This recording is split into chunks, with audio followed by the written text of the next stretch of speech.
مجلس سے اٹھنے کی دعا جو ہے اس کا اہتمام چاہیے، ہے نا؟ اس میں ایک جز لوگوں کو معلوم ہے کہ بھائی یہ دعا کفارہ ہے، کفارہ مجلس اس کا نام دیا گیا ہے کہ مجلس میں کچھ غلط باتیں لفظ وغیرہ یہ تمام کچھ نامناسب چیزیں صادر ہو گئی ہیں، اس دعا کے پڑھنے سے اس کا کفارہ ہو جاتا ہے۔ اتنا ہی زیادہ تر مشہور ہے، معلوم ہے، لیکن اس حدیث پاک کا مضمون صرف اتنا ہرگز نہیں ہے۔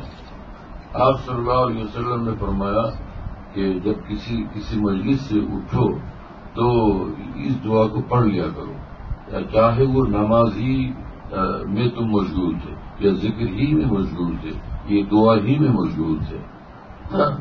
کیوں؟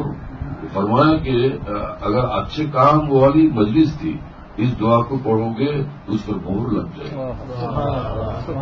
یہ کیا معاملہ کہ معاملہ تمہارا پکا ہو جائے گا کہ اوکے ہے یہ کہ تو نے یہ ہمارے لیے کیا ہے۔